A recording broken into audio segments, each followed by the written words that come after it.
I never will forget. And to this very day, I still feel the crimson countenance of shame roll across my face. 17th and Cumberland Street. I was coming home from Imhoff School.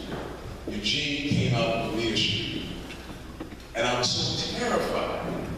I was so terrified that I ran to the store. And then I saw Eugene coming toward the store. And I went and hid behind the soda cooler in the back, waiting for him to leave. And he seemed to not want to leave.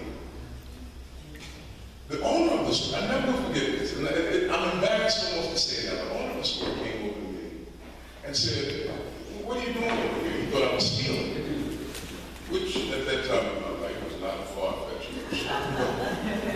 But I'm hiding now, big enough to have my own zip code. I'm hiding behind the soda cooler, crying, because some guy walked in the store. And I said, "Eugene, you know." The store owner went and grabbed Eugene, brought him over, and Eugene looked at me and said, "What's wrong with you?" I said, "You gonna bother me?" He said, "Ain't nobody bothering you," and walked out the store. And I never will forget the sense of terror and shame that I felt. Nobody hit me, wasn't hurt, but from that day forward, a portion of my soul had been diminished because someone had been allowed to terrorize me in my heart and my mind. I never forgot it. I tell it to you this day, and I still feel the same shame.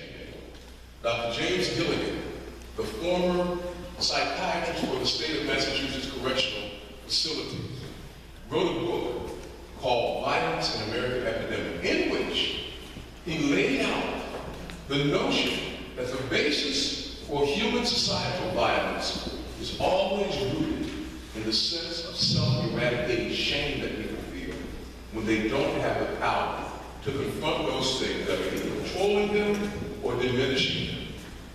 The feeling of shame, the feeling of not having the ability to confront that which disturbs you. I interviewed a guest a couple of weeks ago who talked about the very same thing.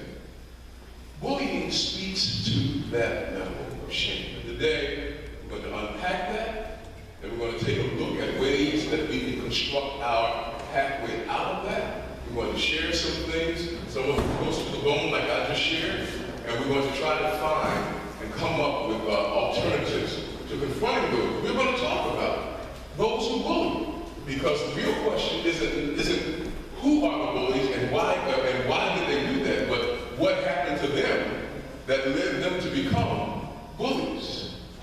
And that's the thing we're going to do now.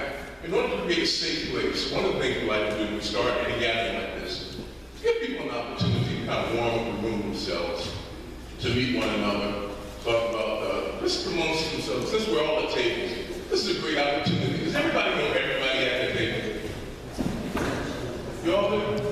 Do me a favor. On behalf of the beginners of this event, would you take just a moment to turn to the folks at the table and just tell them, at the very minimum, your name. Make it only about a minute apiece. You don't have to write the Magna Carta.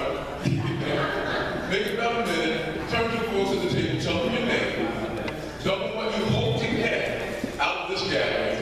And tell them one other thing that they may not know about you, but you would like for them to know. For example, I might tell you that my name is Taliferro. And I hope that after we complete this gathering, that we are better, more aware of what creates bullies in our society.